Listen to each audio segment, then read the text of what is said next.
Assalamualaikum warahmatullahi wabarakatuh. Saya Mila Permatasari dari kelompok 1 ingin membahas tentang pengertian pedagogik. Pedagogik adalah kemampuan mengelola pembelajaran peserta didik yang meliputi pemahaman terhadap peserta didik, perancangan dan pelaksanaan pembelajaran, evaluasi dan pengembangan. Perkenalkan, nama saya Nernawati. Saya akan menjelaskan tentang tujuan pedagogi.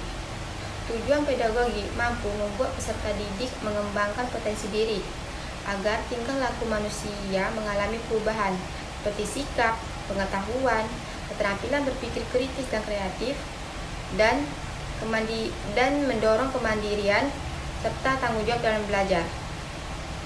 Tujuan pedagogi juga disesuaikan dengan kebutuhan siswa, kurikulum, dan perkembangan zaman agar pendidikan lebih efektif dan relevan. Selanjutnya adalah indikator kompetensi pedagogik menurut Mulyasa, meliputi yang pertama, pemahaman wawasan. Nah, guru harus memiliki wawasan yang luas tentang teori pendidikan, filsafat, dan kebijakan pendidikan untuk mendukung pembelajaran yang efektif. Nah, yang kedua, pemahaman terhadap siswa. Nah, guru harus memahami karakteristik peserta didik, termasuk aspek psikologinya, sosial, dan budaya peserta didik agar pembelajaran lebih sesuai dengan kebutuhan peserta didik. Yang ketiga, perancangan pembelajaran.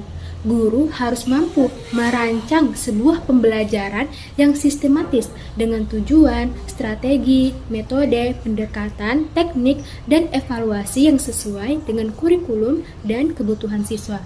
Nah, yang keempat, pelaksanaan pembelajaran yang mendidik. Guru harus melaksanakan proses pembelajaran yang interaktif, inspiratif, dan memotivasi peserta didik agar aktif dalam belajar. Yang kelima, evaluasi hasil belajar. Guru harus mampu menilai hasil belajar siswa secara objektif dengan berbagai teknik evaluasi untuk mengukur pencapaian kompetensi peserta didik.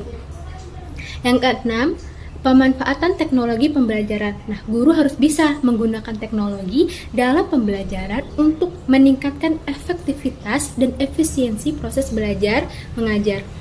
Yang ketujuh, pengembangan siswa. Nah, pengembangan siswa ini untuk mengaktualisasi berbagai potensi yang dimilikinya. Jadi, guru harus membimbing dan memfasilitasi siswa dalam mengembangkan bakat dan potensinya agar mereka dapat mencapai potensi yang optimal. Baiklah, selamat siang teman-teman. Perkenalkan, nama saya Jadi Hartawan dengan NIM 2303 kolom 1 kolom 1 kolom 1. Tadi sudah dijelaskan mengenai definisi dari pedagogik, dijelaskan pula dengan tujuan pedagogik, lalu indikator yang mempengaruhi pedagogik. Lalu kali ini kita akan membahas tentang faktor yang mempengaruhi kompetensi pedagogik tersebut. Nah, ada 7 poin yang saya paparkan tentang faktor yang mempengaruhi tersebut. Yang pertama ada keyakinan dan nilai. Yang kedua ada keterampilan. Yang ketiga ada pengalaman. Yang keempat ada karakteristik kepribadian. Yang kelima ada motivasi. Yang keenam ada isu emosional. Yang ketujuh ada kemampuan intelektual. Dan yang ke-8 adalah budaya organisasi. Nah, biar izinkan saya untuk memaparkan dari poin-poin tersebut. Yang pertama, keyakinan dan nilai-nilai. Nah, ternyata faktor yang mempengaruhi kompetensi pedagogik tersebut, keyakinan juga dimasukkan ke dalam faktor. Nah, apa yang dimaksud keyakinan tersebut? Pada intinya, pedagogik menganggap bahwa keyakinan tentang dirinya maupun terhadap orang lain akan sangat mempengaruhi perilaku tentang bagaimana orang lain dapat menunjukkan ciri orang yang berpikir ke depan. Nah, lalu ada keterampilan. Setiap individu harus memperbaiki keterampilan.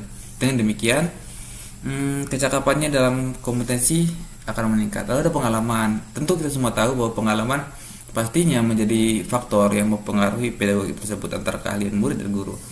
Lalu ada karakteristik kepribadian, ada motivasi.